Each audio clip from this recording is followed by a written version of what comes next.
Hello students, welcome to Legacy IAS Academy. In today's video, we are going to discuss about a recent agreement that has been reached to some extent between the Israel and Hamas, leading to the ceasefire. So let us try to understand about this entire news. Now Hamas, which is a terrorist organization operating from the Gaza Strip region along the western part of the Israel and Palestine, it has agreed to draft a ceasefire agreement for the ongoing conflict. To give you the background, in the October 7th, 2023, Hamas has attacked by entering into the Israeli territory and has taken several people as hostages and also have killed many citizens of Israel. As a response to this, Israel has been continuously launching attacks, airstrikes, missile attacks on the Gaza Strip, and situation has remained volatile for past almost 1.5 years. Now, in this context, the Israeli officials also have agreed that agreement is in making and details of this agreement is still being finalized before it can be put for the final approval. And again, approval will be granted by the Israeli cabinet before it can be presented in its final form for the agreement between the Hamas and the Israeli state.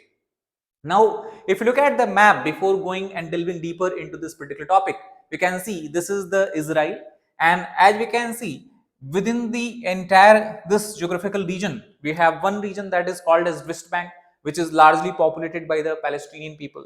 And then on the western coast of Israel, opening toward the Mediterranean Sea, you have a small strip of land that you can see on the map. Now, this small strip of land is called as Gaza or Gaza Strip, and it is through these Gaza Strip Hamas had entered Israeli territory, and it is in this region Israel has carried out continuous bombardment and attack for past several months. So basically the ceasefire, if it indeed takes place, will be basically making this area free from any kind of attack by any of these players.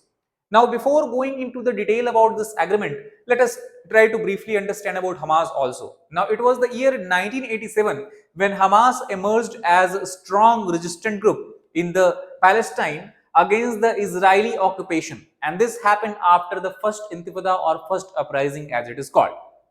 The reason is because before Hamas, the other major group that were operating here were Fatah, and then you have the PLO, that is the Palestinian Liberation Organization. However, people were not very satisfied with the approach of either Fatah or PLO because they have lost their faith that by the working of these groups, Palestine can anytime get independence. And because of this reason, Hamas began to emerge as it advocated use of violence, and because of this, many people, especially the youth population, felt that it is only through the use of violence our goal or objective of independent Palestinian state can be possible, and that is why Hamas began and emerged as a powerful group. Now, if you look at the current situation, what does the ceasefire plan basically says? Now, the ceasefire plan is something that was proposed initially by the Joe Biden, the President of the United States, somewhere back in the June 2024. And as per this particular plan, the ceasefire has to be conducted in 3 different stages. And these 3 different stages or 3 different phases, if implemented in letter and spirit, can also result into a long-lasting peace between the Hamas and the Israel. Now, as far as the first stage is concerned, it will be ongoing for 6 weeks, and it will also include a full and complete ceasefire. Now, what is going to happen in this first stage? As per the Biden's agreement or Biden's framework, the first stage or first phase will have a withdrawal of Israeli forces from all populated area of Gaza. As we have discussed before, this is the Gaza Strip along the western region of Israel. So all the Israeli soldiers who are present in this entire region, they have to leave and come back into the Israeli territory. Second, Hamas has to release 33 hostages that it took when it launched attack on the October 7th, 2023. And in exchange of that, Israel will also release hundreds of Palestinian prisoners, which it has imprisoned over past several years because of allegation or because of accusation of having ties with the Hamas. And thus, by the end of the first phase, all civilian captives, whether it is from the Palestinian side, that is the Hamas side, or whether it is from the Israeli side, living or dead, will have been released. The other point that has been clearly mentioned in the first phase is there has to be an effort in sending aids toward the Gaza Strip, specifically human aids, food, drinking water and all this kind of thing. And it largely will be through the Egyptian territory by Rafah crossing. This entire corridor where the Gaza Strip has a border with Egypt is called as Philadelphia Corridor. And in the first phase of the ceasefire agreement, however, it states that the entire Philadelphia Corridor, that means the border between Gaza and Egypt, will remain under the control of Israeli military. That means the movement of aid will largely be controlled by the Israeli Defense Forces. The other point we have to understand here is that first phase says that Israeli Defense Forces have to leave the entire Gaza Strip. Now the problem here is that if you look at the northern Gaza here, in the northern Gaza also as per this plan, civilians will be allowed to go and move freely and go and reside in their own home. The problem is that before entering the North Gaza, the Israeli Defense Forces have a control over a corridor called as Net-Zarim Corridor.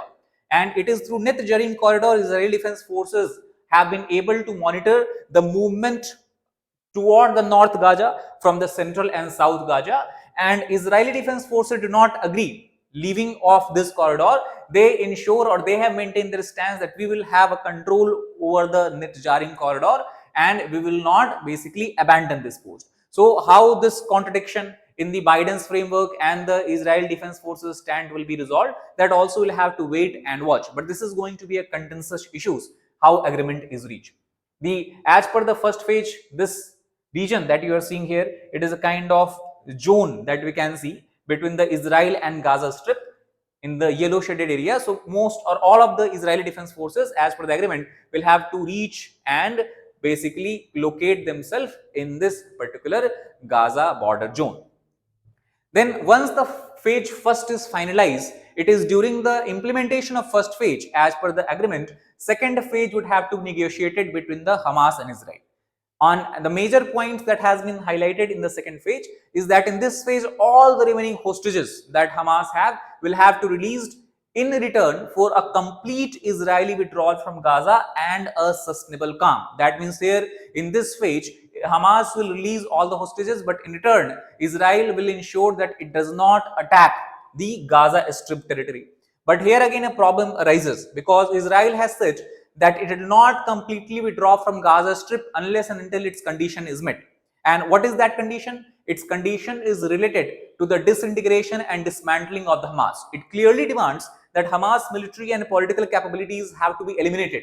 That means what it basically is asking from Hamas is to enter into the self-destruction mode and then abandon its political power, as well as at the same time it has to de-arm itself and ensure that it does not re-arm in the future as well. So these are the conditions Israel has put before complete withdrawal from the Gaza Strip.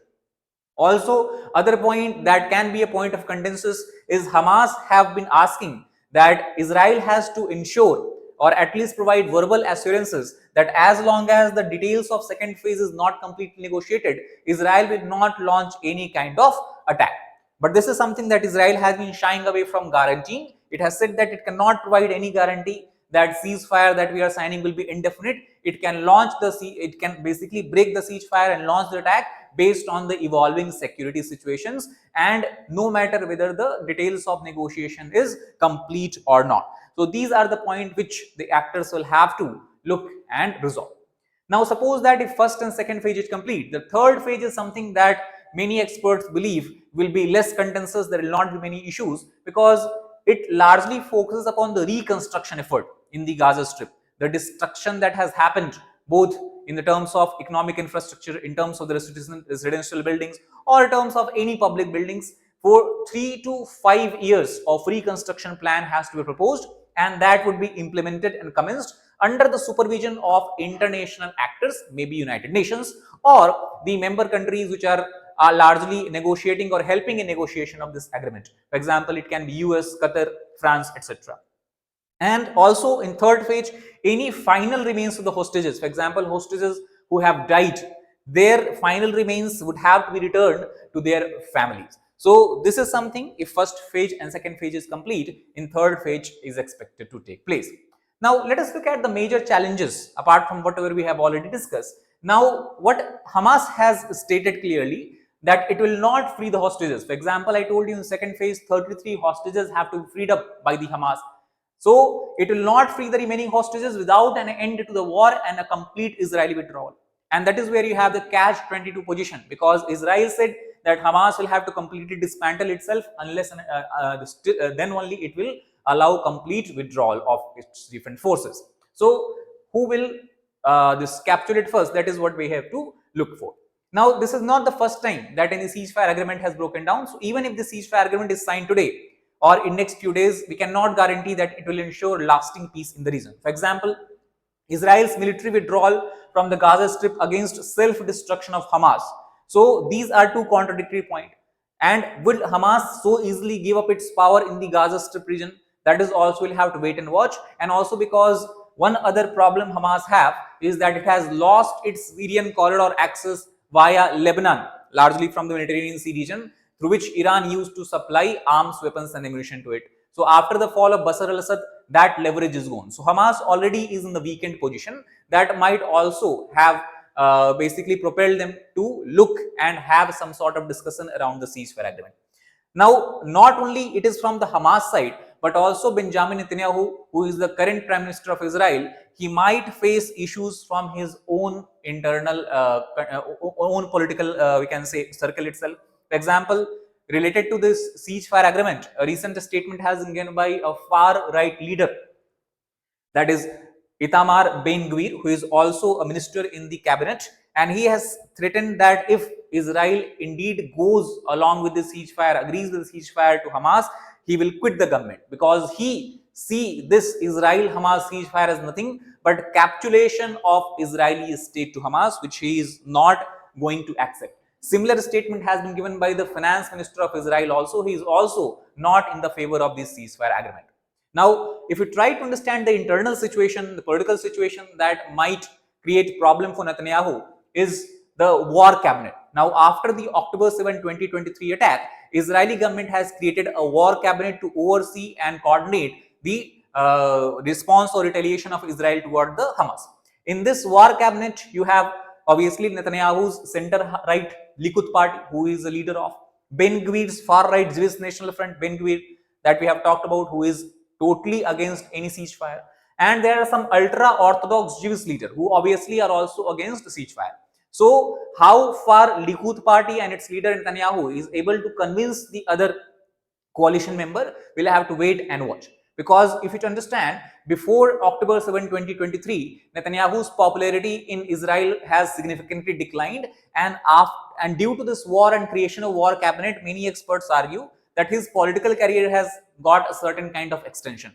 Now again, if we try to sign this ceasefire without taking into confidence his coalition party members, there cannot be any guarantee that he will remain the prime minister in the near future as well. So keeping the coalition together could be difficult in the face of deal with Hamas. So the current prime minister of Israel, he has to navigate both internal political problems and opposition, as well as we can see, the situations being made difficult by the Hamas as well.